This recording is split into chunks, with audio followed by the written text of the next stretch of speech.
donc on appelle aussi Institut Claude Bourgelat. C'est le centre dans lequel sont rassemblés la plupart des travaux de recherche qui font appel à des animaux de laboratoire. Un centre de recherche comme le nôtre, on répond à des questions qui sont très variables. Donc le séjour d'un chien peut durer le temps d'une expérimentation qui va durer éventuellement 2 à 3 mois. Mais on a aussi des chiens qui restent bien plus longtemps puisqu'ils sont utilisés éventuellement plusieurs fois sur plusieurs protocoles expérimentaux, donc pour répondre à plusieurs questions scientifiques. Et donc ils peuvent avoir un séjour qui peut durer jusqu'à 2 ans au niveau du laboratoire. Et en fonction de la question, nous allons faire appel à des chiens, éventuellement des furets, des lapins, des cochons, des moutons. Dans certaines questions scientifiques, il est absolument nécessaire d'aller faire des recherches à un niveau poussé au niveau des organes, et là nécessairement on est obligé donc d'euthanasier l'animal pour aller jusqu'au bout des recherches. Mais dans d'autres situations, la question scientifique est résolue au terme d'un protocole dans lequel l'animal finalement se porte très bien. Donc dans ces cas-là, on va se retrouver face à 2 alternatives. Soit on conserve l'animal et ça nous permet donc dans ce cas-là de répondre à une autre question scientifique, mais dans ce cas-là après un temps de repos, ou alors si on estime que le temps de la retraite est arrivé, cet animal va être adopté. Quand on a commencé donc en 2004, en fait pour être précis, rien n'existait du tout. On avait une directive qui, dans son article 19, disait simplement, oui, possibilité de replacer les animaux dans la nature, mais le placement auprès de particuliers, on n'y était pas. Donc, bien évidemment, tout le processus administratif a été mis en place au fur et à mesure. Le processus qui aboutit à l'adoption, ou en tout cas au placement d'un animal, commence très tôt. Donc déjà au moment de la conception du protocole, on doit savoir si c'est un protocole justement qui réunit les conditions qui permettraient à la fin de faire adopter l'animal, de le placer chez quelqu'un. Donc on démarre le protocole avec cette idée que certains des animaux, si au terme du protocole ils ne présentent pas de problème médical lié au protocole, pourront être placés. Et ensuite, une fois qu'il est terminé, un examen vétérinaire permet de déterminer si l'animal a effectivement bien récupéré et s'il est en bonne santé et donc s'il ne souffrira pas éventuellement des suites du protocole dans lequel il a été inclus. Quand on est vraiment sûr de tous ces éléments-là, on va, dans un premier temps, mettre l'animal en réadaptation. Chez nous, à l'école vétérinaire de Lyon, à VétaGrosSup, on place les animaux chez des étudiants qui serviront de famille d'accueil. À travers ma thèse, j'ai pu interviewer différentes familles d'accueil et des étudiants qui avaient pris en charge des chiens chez eux avant de les placer et qu'ils soient adoptés définitivement. Ça les aide à s'habituer un peu progressivement à la vie classique donc de chiens. En effet, ce sont des chiens qui vivent dans un milieu quand même assez pauvre, hein. Ils vivent avec souvent d'autres beagles puisque c'est la race qui est souvent utilisée. Donc il faut leur apprendre à vivre en appartement, en maison, les apprendre à marcher sur l'herbe, à se promener, à voir d'autres races de chiens, et également d'autres animaux, et les habituer à d'autres personnes parce que par exemple ils n'ont jamais été présentés à des enfants, des personnes plus âgées ou ce genre de choses.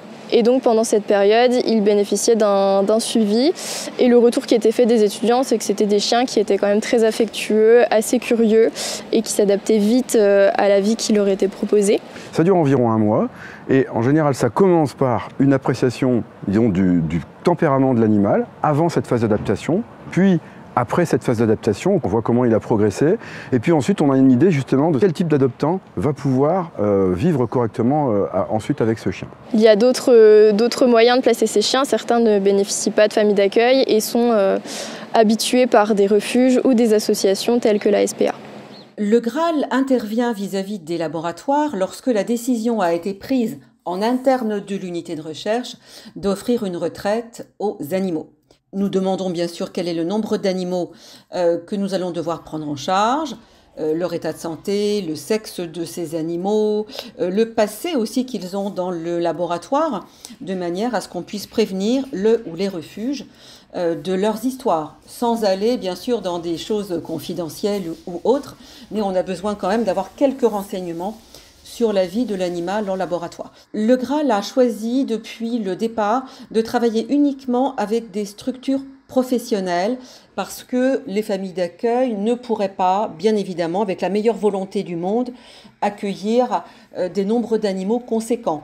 Et on ne pourrait pas, nous non plus, contrôler, être en contact journalier avec 10 familles d'accueil, 20 ou 30 ou 100.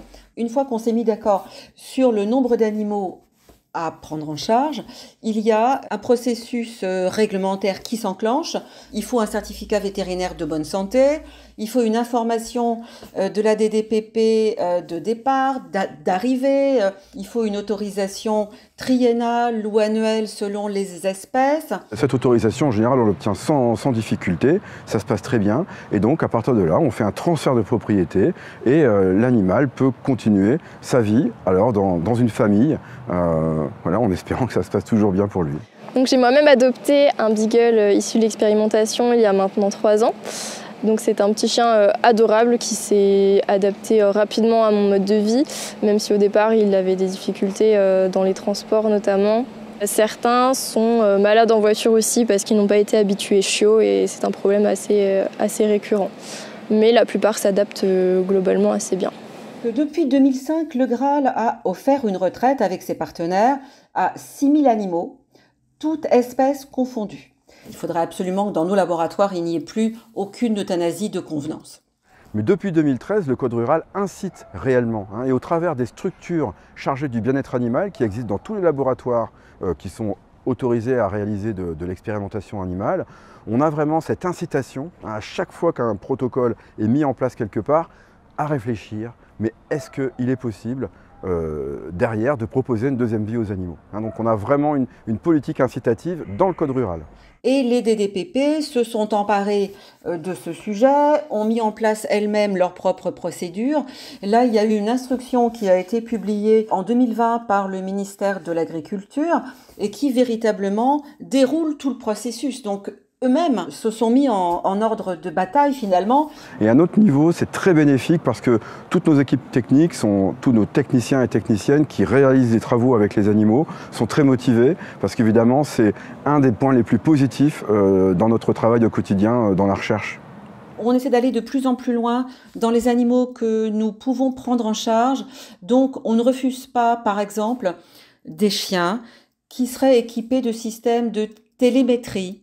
Même si les unités de recherche nous disent « Bon, est-ce que vous acceptez? Est-ce que c'est pas trop compliqué pour un adoptant de prendre ces animaux-là » On ne les refuse pas. On avait même admis dans notre processus de retraite des vaches qui étaient appareillées et qui étaient cannulées. Donc c'est encore un autre combat, c'est compliqué, mais nous avons des partenaires, des fermiers qui auraient pu prendre en charge ces animaux-là. La philosophie du Graal est d'ouvrir ses portes tout grand et de ne jamais refuser le moindre animal qui nous était proposé.